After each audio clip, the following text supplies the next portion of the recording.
for Eldorado during election. Except, of course, you'll be Supreme Court governor and not call anybody name more. It is easy to point accusing fingers at others but ourselves. But believe me, we all contributed to the rot called Nigeria. Nobody destroyed Nigeria but you and I. The day it benefits you and your person, then, na God, oh. Otherwise, it is not good enough. If it must be better, we must use the same standard and measures we use for others for ourselves. Otherwise, this house will fall on us all, including those cutting down the legs now through banditry, kidnapping, ransom, killing, burning of police stations, etc. I hope we understand and should let our people know also that it is the Igbo politician in collaboration with some of their traditional institutions in that region that underdevelop and are still destroying Igbo land when they put money made for public funds in their pockets.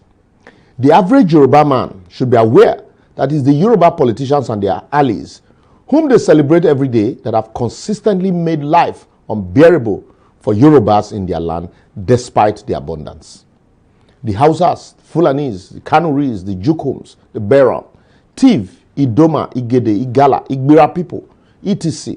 should understand that it's not the man from Anegbete or Rerope, but their governors and representatives whom they either voted for or abstained from voting for that have consistently made development a mirage for them, even with their numbers and natural resources.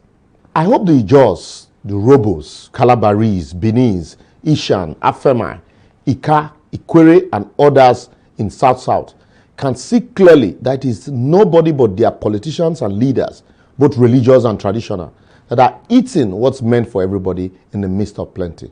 So blame them and not others. Those destroying and burning down pipelines in South-South are our brothers and sisters. Hope they know that those destructions is a further destruction of our environments. The ones that claim to be unknown and setting ablaze police stations in the Southeast are our relatives. What do we tell them? Others kidnapping villagers and innocent school children, killing in the name of religion, and setting villages on fire in the north, lives amongst us as relatives.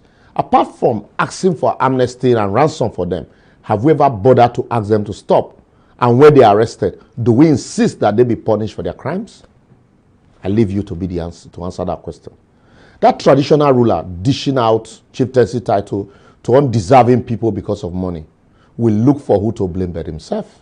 The pastor and priest who sees Sunday sermons as opportunities to further fleece his gullible congregants is also blaming somebody somewhere for the rot that he represents. God loves a cheerful giver after all. Yet they buy private jets in the midst of hunger. The Islamic cleric who is negotiating with bandits and terrorists and those who are silent in the face of the killing simply because the killer shares a faith with them is also a problem and not a solution. Make him also look himself in the mirror and change. Those lawmakers who sees every budget passage as opportunity to pad and make money are our parents, relatives, and village people. What do we tell them when we meet with them in private? Do we say, give me my share, or bros, sis, represent the people well? I leave you to your conscience.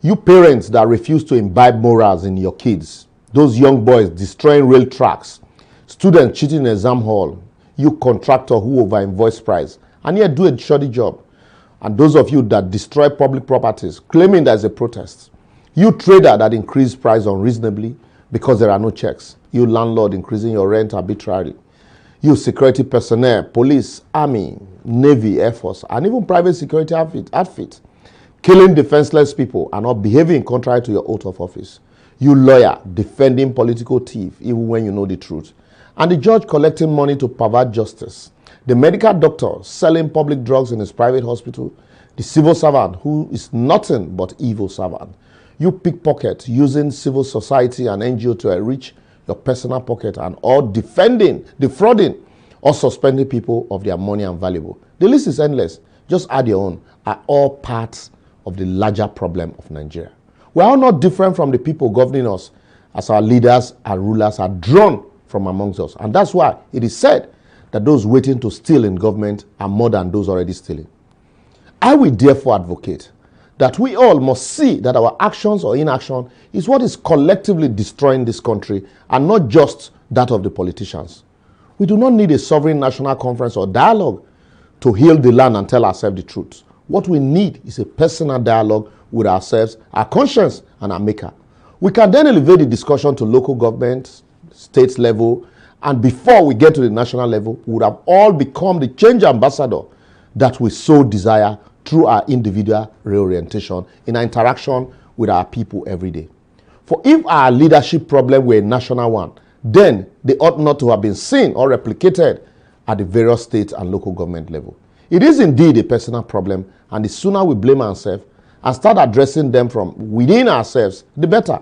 Otherwise, we can divide this country structurally, but the problem will still follow us to wherever we go. I blame myself, and from today, we make conscious effort to change and do it differently. What about you?